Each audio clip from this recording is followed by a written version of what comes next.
there are countless approaches to healing. Therapeutic touch, known as TT, in many ways is a realignment, a rethinking of ancient approaches, one known, for example, as the laying on of hands. And in a sense, the first time ever when some early human ancestor picked up a distressed child and fallen and hurt its knee and caressed it and kissed it better. That's therapeutic touch.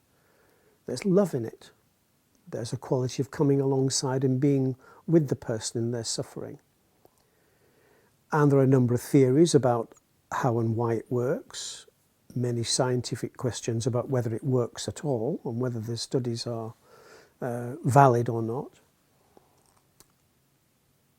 But therapeutic touch, TT, can be seen as an expression of human love, of a willingness to come alongside someone that heals them of whatever distress or suffering they're experiencing. You don't cure people with TT, you don't put your hands on and the cancer goes away. There are no claims like that for TT. But what seems to happen is, as a result of the practice of TT, on balance, it seems to encourage the healing of wounds. After surgery, for example, it seems to encourage a deep relaxation response, an adjustment to the process of dying, and so on and so forth. How does it work? I have usually two people, sometimes in literature known as healer and healee, and I'm really skeptical of that. Because I don't see becoming a healer is giving somebody another identity, another role. In therapeutic touch, there's a mutual process of two people coming together in search of healing. And the TT practitioner doesn't transmit some healing energy or do some healing to somebody. What they seek to do is, to use the words of Florence Nightingale, help to put the person in the best condition for nature to act. That activates the person's own innate capacity to heal rather than do something to them. So most TT practitioners don't see themselves as healers, don't see themselves as doing something to people. Although there can be some kind of sense of that when you see them at work because of the way the hands are being used, using the hands almost to replace the eyes and the ears to sense what is going on with somebody. The principle would be you don't end at your skin. You can feel things when your hands are close by. And that something going on in the practitioner, rather like if you bring two tuning forks together of the same key and you strike one of them, the other one that's not struck will also start to vibrate because it's next to it. And there's that kind of quality that if we assume the TT practitioner comes alongside in the healthiest, most well-being state they can be, usually by having some form of meditation beforehand known as centering, which can be done instantly. But from their okay space, they may be a kind of like tuning fork that encourages the other one to retune themselves.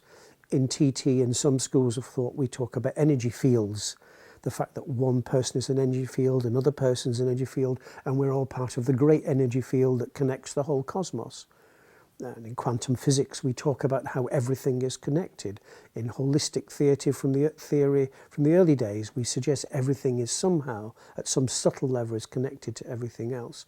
And TT draws on those theories to facilitate somebody's healing. What actually happens? I'm not so sure. There's lots of different theories for the actual process of change of energy and so on and so forth, and we use that language in TT practice, but we have to be careful. We have to remember, if we start talking about energy in terms of healing, that can alienate a lot of people, not least the scientific community, because as far as we know there are only 4 forms of energy that have been accepted and demonstrated in science, which is strong and weak nuclear forces, gravity, and electromagnetic energy. So if we start playing around with the use of the word energy, as we often do in a metaphorical sense, in healing, and when we talk about feeling the energy in a room or whatever it might be, we need to be cautious about that when referring to healing energy.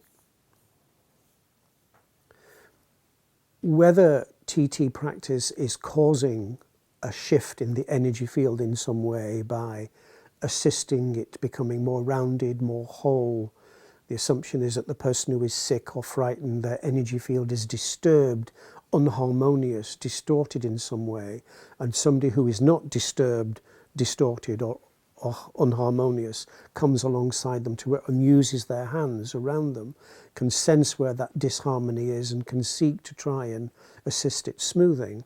Whether the person's actually doing something, I'm not so sure. I've mentioned the theory of energy fields. My hunch is it's probably even much simpler than that.